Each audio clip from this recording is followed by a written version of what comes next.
É isso aí, gente boa. Hoje eu quero falar sobre culpa e doença psicossomática,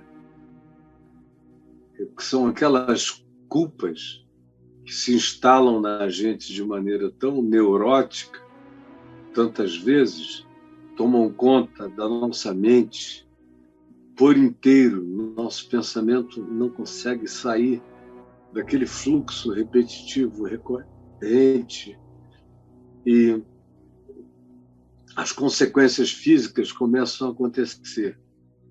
A gente começa a suar frio, começa a ter dificuldade no enxergar noturno, na virada do dia, a gente vai ficando com a visão turva. De vez em quando dá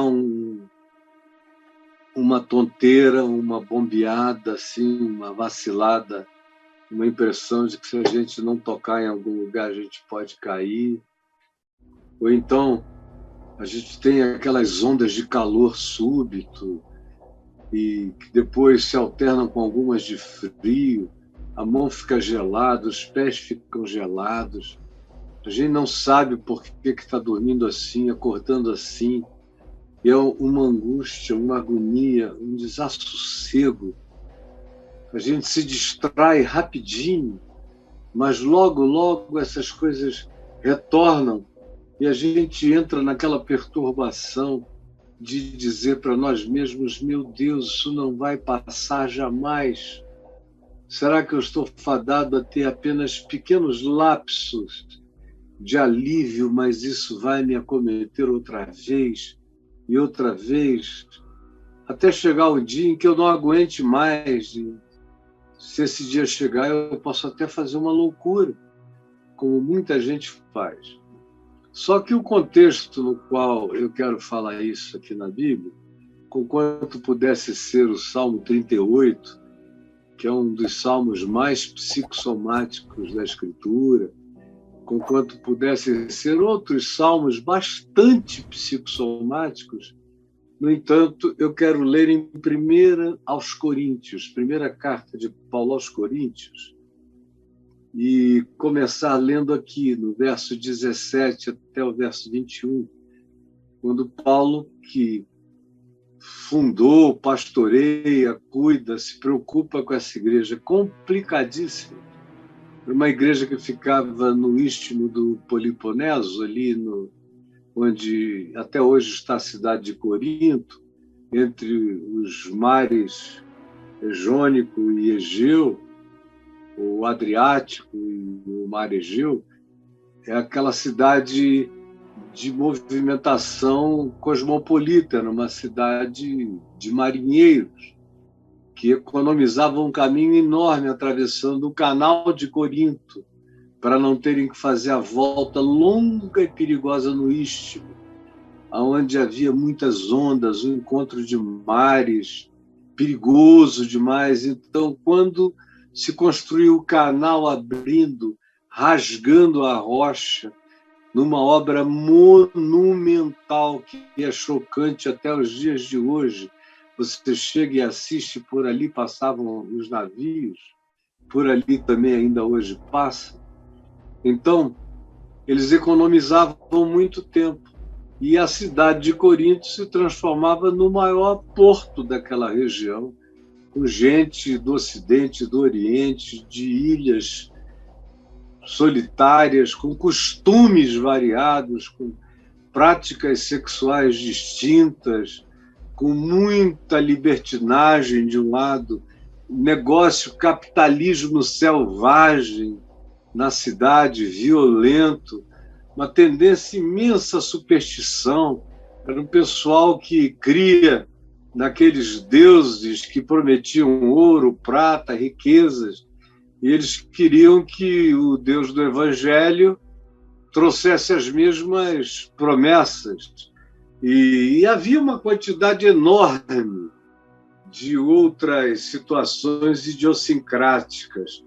Eles tinham uma tendência enorme a considerarem homens, gurus, bruxos, magos, Então, quando Paulo, Apolo e outros chegaram lá, eles começaram a tê-los na conta de pessoas superiores, semidivinas, com poderes especiais, inclusive Pedro. E havia grupos que diziam: não, eu sou um servo, um seguidor de Pedro, outro de Paulo, outro de Apolo.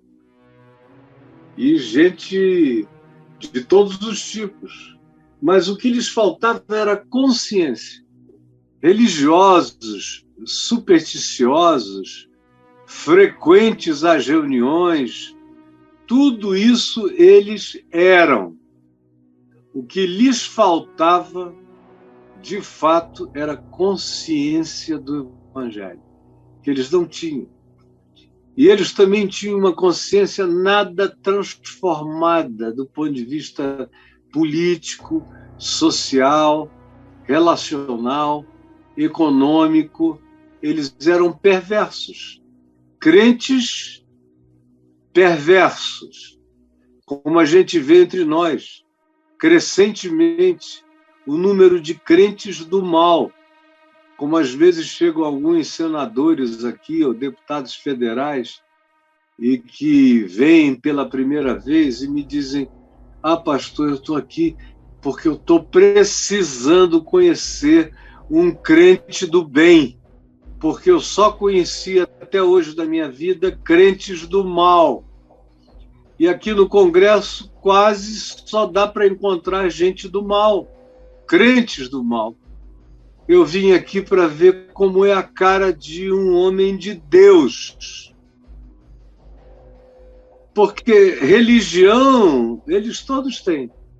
Mas evangelho, na vida, na cara, nos olhos, no brilho, no olhar, na interpretação, nas práticas, nas atitudes, no falar, no silenciar, no se conter, no ser assertivo com propriedade, com sabedoria, tudo isso é raridade entre nós.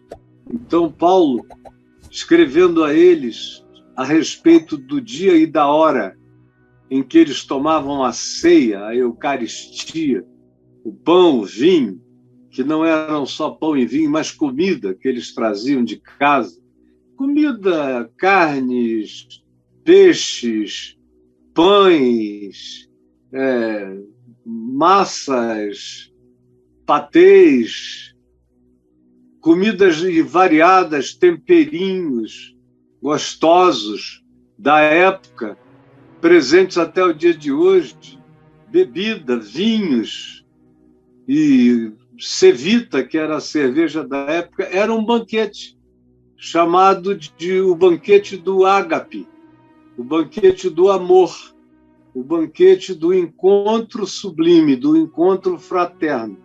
Aí olha só como aquilo que foi destinado para ser uma coisa sublime, para ser Eucaristia, que significa ações de graça, para ser um lugar de encontro social bom, saudável, sem diferença, sem juízo, sem homens mandando nas mulheres, sem mulheres com medo dos seus homens, sem velhos resmunguentos e poderosos, sem famílias ricas, tendo suas mesas próprias, com seus banquetes diferentes preparados, enquanto ali ao lado assentavam-se pessoas sem ter um pedaço de pão, sem ter nem um copo de vinho para beber nessa ceia do amor, enquanto outros, Paulo diz, enchiam a cara para vocês verem que não era suquita que eles bebiam. Bebiam tanto vinho que ficavam de porre. Tinha gente de porre.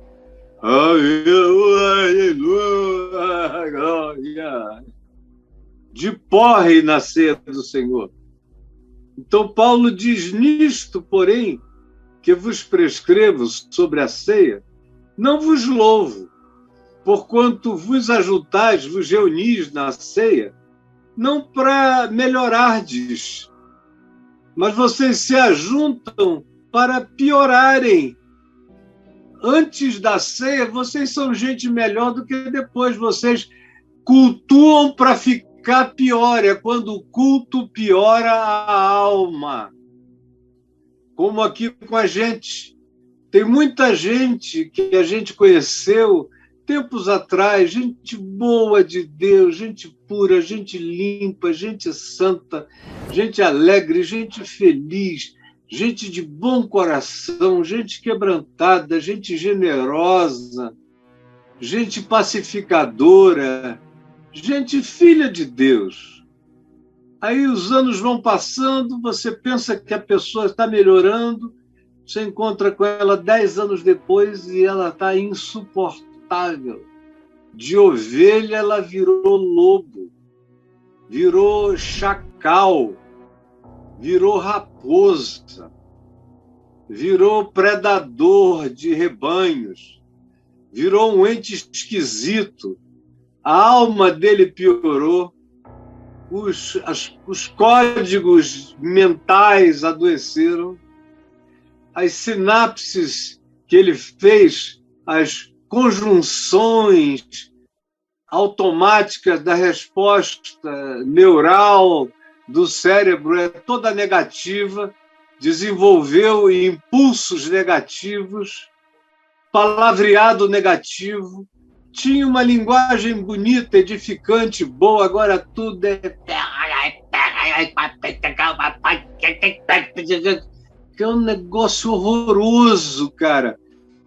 Parece que vem com aquele cheiro de bafo do ódio. Quando alguns de vocês falam, é triste ver. Triste. E em todos os lugares. Até a comunicação se tornou algo completamente corrompido, fétido, pútrido, amaldiçoante. São pessoas que têm prazer em amaldiçoar e que não estão nem aí para os outros. Quem tem, tem. Quem não tem, não tem. Quem pode comer o que é bom, come. Quem não tem, passa fome. E eu não sou o tutor do meu irmão, ele que vai trabalhar, ele que vai se virar, ele que vote no candidato certo da próxima vez. E tem gente que ainda diz, chora que dói menos. Aqui entre nós, como era em Corinto, vocês não se reúnem para melhor. Vocês estão piorando à medida em que cultuam. O melhor de vocês ficou no passado. Me responda, seja sincero comigo. Se o melhor de você não ficou no passado. A maioria das pessoas pede a Deus para restaurar. Restaurar é voltar a ser, porque deixou de ser. Querem voltar atrás. São pessoas que têm no passado o melhor da vida. Eu, por exemplo, creio que o meu melhor está no meu futuro. Eu não quero voltar nem para o meu melhor passado. E eu tive passados maravilhosos, lindos, sublimes, divinos, aventuras do reino de Deus. Mas eu não quero voltar. O que me aguarda é melhor.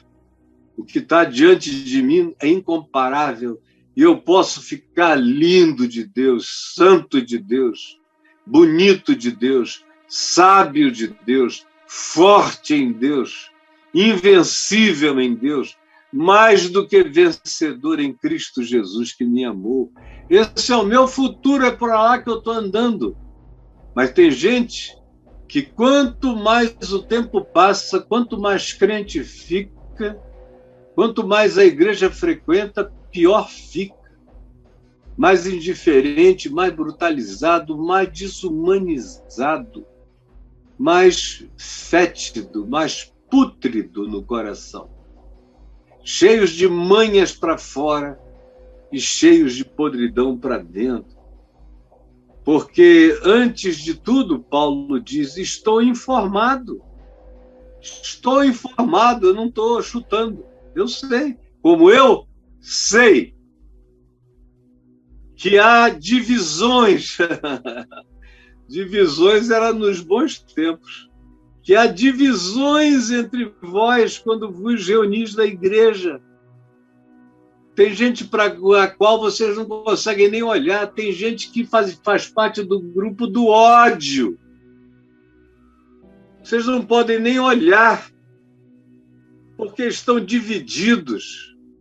E eu creio, porque até mesmo importa que entre vocês se estabeleçam partidos. Naquele tempo não era partido político, era partido religioso. Hoje em dia, além de partidos religiosos, está cheio de gente de partidos religiosos, também há os partidos políticos dentro da igreja. Está cheio de divisão política. E esse ano vai ser um ano do inferno no meio da igreja evangélica. Das divisões, dos gritos de ódio para um lado e para o outro. Meu Jesus, dá vontade até de desaparecer, porque vai ser sujo, feio, nojento, maligno e infernoso. Como Paulo diz aqui, partidos, para que haja os aprovados, os maiorais, os que recebem a vindicação, a validação pública, aqueles que chegam e dizem, não, fulano é que me representa aqui nessa comunidade. Vai me dizer que isso é novidade para você, que você mesmo não entrou nessa, não está nessa.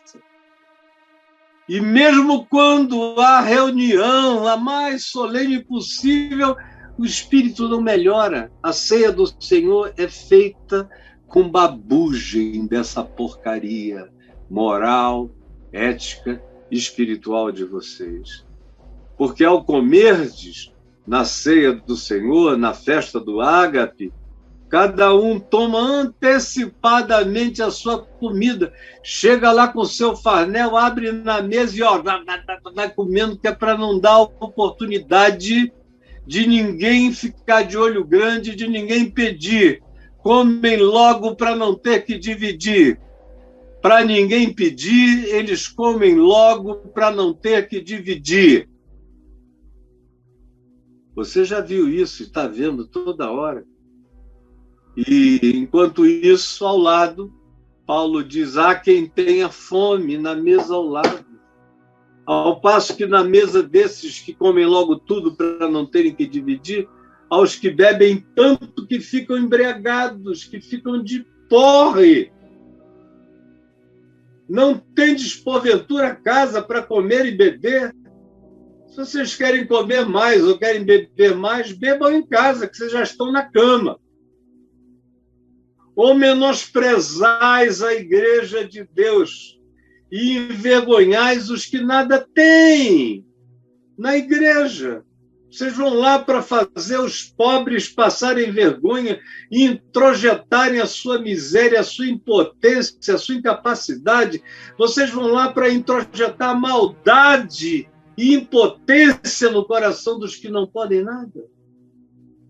O que eu vou dizer a vocês? Eu não tenho nenhum louvor a dizer a vocês, não tenho nada de bom a dizer, não tenho louvor algum a pronunciar, eu só tenho coisas horríveis a pensar a respeito de vocês. Aí ele então diz como deveria ser a ceia do Senhor, do verso 23 em diante. E no verso 38, 28, ele recomeça dizendo, examine-se.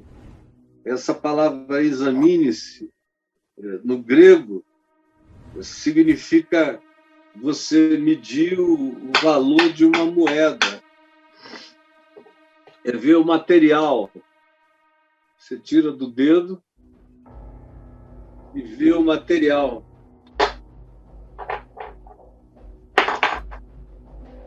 Deixa cair. E é pelo barulho que o material fazia que eles tinham ideia do peso, do valor e se era correspondente ao valor proposto. É daí que vem a palavra examine-se, conheçam a vocês mesmos o seu próprio valor, o seu próprio significado, entendam a vossa própria natureza, olhem para a sua própria constituição. Vocês são feitos do quê? Vocês são feitos do quê? Olhem a sua própria constituição e respondam. Vocês são feitos do quê? Examinem-se. Olhem a natureza de vocês. Examinem-se a si mesmos. Não é examine o próximo, não é tentar ficar sabendo de nada, esqueça o próximo, a não ser para ajudá-lo, mas para inquiri-lo, deixe-o em paz. Examine-se a você mesmo. E assim, depois de se examinar, coma do pão, comendo do corpo de Cristo. O pão não é carne, o pão é pão. Mas ele está ali como simbolização, como uma representação simbólica do corpo do Senhor. Coma do pão e beba do cálice.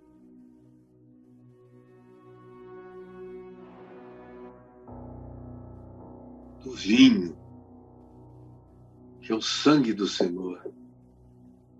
E assim, beba e assim coma, porque ninguém deve comer e beber sem discernir o corpo. Se eu não souber o que tem aqui dentro, eu posso beber veneno. Eu preciso discernir o material, discernir o corpo. E o corpo que eu estou comendo é o corpo de Cristo. E o vinho que eu estou bebendo é o sangue de Cristo. Eu não estou tomando um porre num lugar religioso, e nem enchendo a barriga, e nem mostrando o meu status de prosperidade material. Quem está fazendo assim se torna mendigo diante de Deus. É a parábola do rico e do Lázaro. Vira mendigo, inverteu as ordens do reino de Deus. Vai viver a ordem invertida espiritualmente. Então, Paulo diz, eis a razão, porque vocês não discernem o corpo, porque vocês brincam de Deus, brincam de adoração, brincam de cultuar. Vocês estão aqui com a mão para cima e a outra querendo ver se chegam no bumbum da irmã. É um olho para lá e o outro para esse peito gostoso aqui. É dinheiro ali, dinheiro... É o olhar para o gasofilácio e a observação de ver quem é que aparentemente dá mais. É tudo espionagem. Só não se vê o que é verdade. E a verdade é que os corações estão doentes. Quanto mais se reúnem, como o Paulo diz, piores se tornam. Você está nessa situação de que os anos da sua suposta fé têm se transformado nos anos da sua grande e horrorosa decadência espiritual, ética, humana, e em todos os níveis e sentidos? Eis a razão porque há entre vós muitos fracos e muitos doentes, e não poucos os que morrem. De que Paulo estava falando? Que comer esse pão aqui, sem a devida consciência, matava, ou beber o vinho, sem a devida consciência, matava? Não, o que ele está dizendo é que justamente tomar do pão e beber do vinho com essa consciência de indiferença, de soberba, de arrogância, de superioridade, quando você tem os seus partidos, você só gosta de tomar ceia com o mesmo grupelho, é capaz de se levantar, atravessar um auditório inteiro para não deixar de estar junto com a sua panela. Você está todo dividido. Se você chega no lugar e não é a pessoa que você queria a que vai pregar, você se levanta na hora e sai. Sai. Você é daqueles que o indivíduo começa a dizer alguma coisa, você começa logo a criticar, nem fechou ainda para saber o que é. Você chega cheio de inveja, olhando o relógio do cara, o brinco, a pulseira, o tom do batom, se há evidências de ascensão social na maquiagem, no carro estacionado no parking lot lá fora.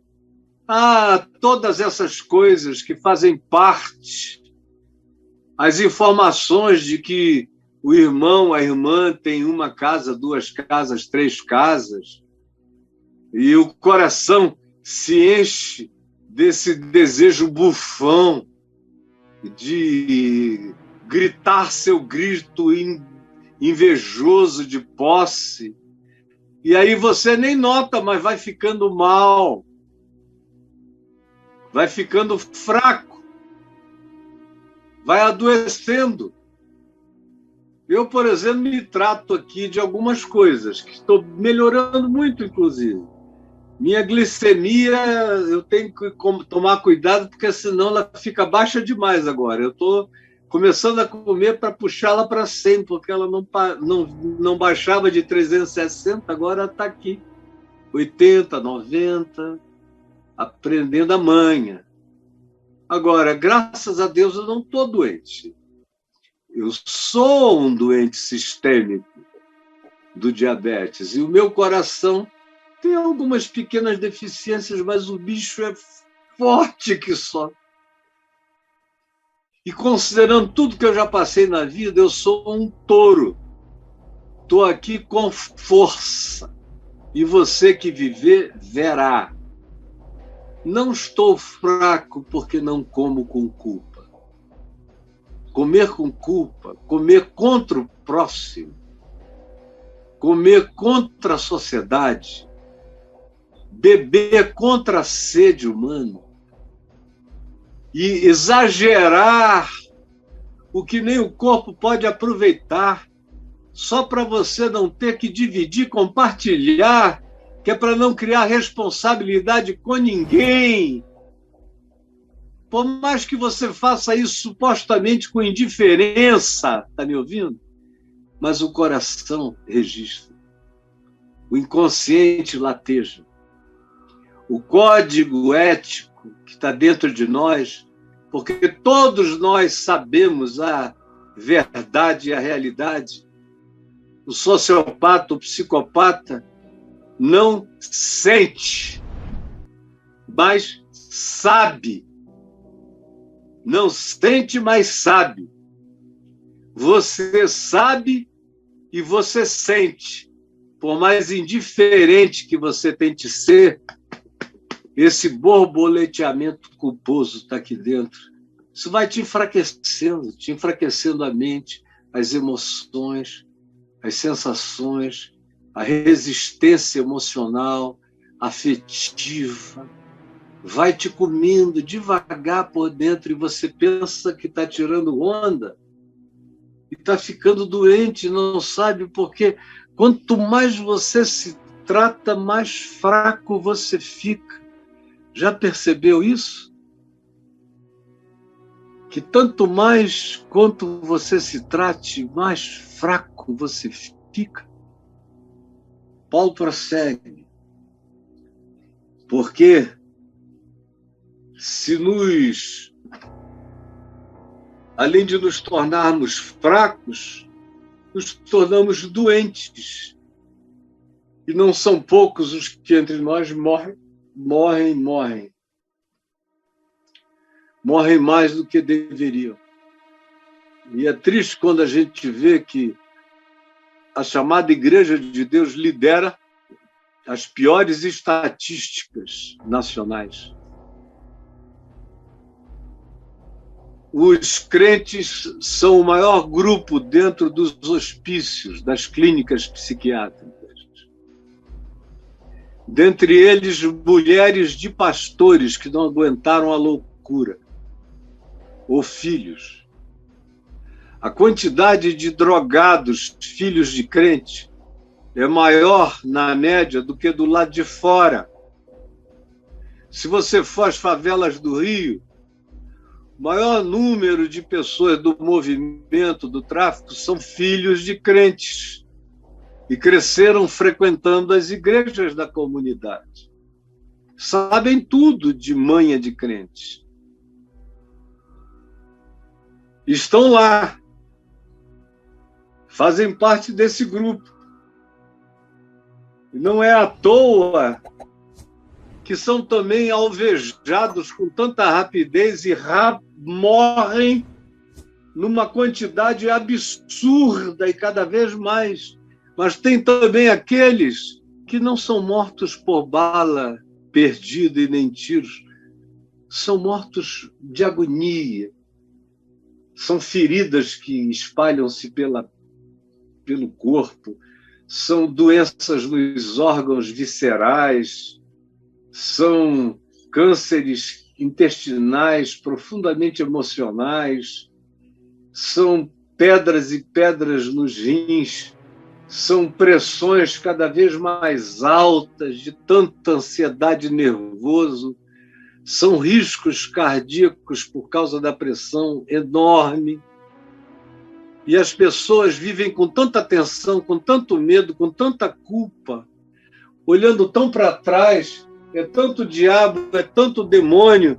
Ao mesmo tempo, é tanta falta de Deus, porque na hora de comer e de beber, cada um se vira e não quer nem saber do próximo. É tanta incoerência que a alma não suporta e fica doente, fraca, doente e até morre. Porque se nos julgássemos a nós mesmos, o segredo disso tudo é a gente ter coragem de se examinar, de olhar todo dia para o coração, de ver cada sentimento sem neurose, sem culpa, olhar. Dizer, não, esse sentimento aqui não tem justificativa, essa emoção é perversa, ela não é má, ela não pode se explicar em mim, tem que sair de dentro de mim. Essa antipatia que eu tenho por essas pessoas não é problema delas, é problema meu. Eu preciso me curar em relação a elas, por mais estranhas que elas sejam. Quem ficou doente fui eu. A minha mania separatista, supremacista, de apartheid, é tão forte que eu discrimino tanta gente que hoje em dia alguma coisa dentro de mim estranha que está me discriminando em relação a Deus, e eu ando com um latejamento de culpa que não passa dentro de mim. E aí é o psiquiatra, aí é o psicoterapeuta, aí é gente tentando ajudar, aí são os coaches, aí é gasto e gasto de dinheiro. Eu tenho visto tanta gente boa se aconselhando com alguns psicólogos tipo esotéricos, que para avaliarem como é que você está, colocam um cristal na tua frente. Olha aqui o cristal, vamos ver se o cristal diz como é que você está, e a pessoa está lá mandando o cristal. Olha, esse cristal aqui disse isso, esse outro cristal disse aquilo. E vocês aí, meu Deus, completamente perdidos, preferindo olhar para o cristal do que olhar para o coração. O mandamento não é deixe que alguém examine você, o mandamento é examine-se a si mesmo. Examine-se a si mesmo, porque se eu não me julgar a mim mesmo, não haverá ninguém que vá conseguir me julgar melhor. Porque em mim habitam os segredos do coração. Os que eu conheço e os que eu ainda não conheço, mas quem está mais próximo de poder acessá-los ainda sou eu.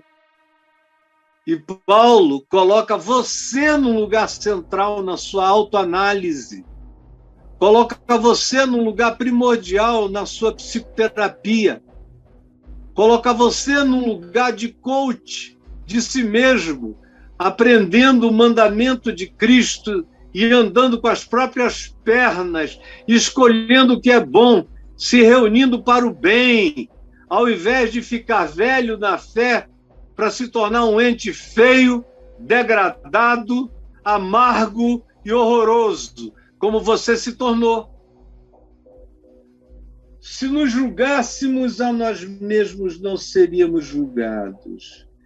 Mas quando julgados, é justamente porque não nos julgamos a nós mesmos, então somos disciplinados pelo Senhor. Fraqueza, doença, até morte. Disciplinados pelo Senhor para a salvação.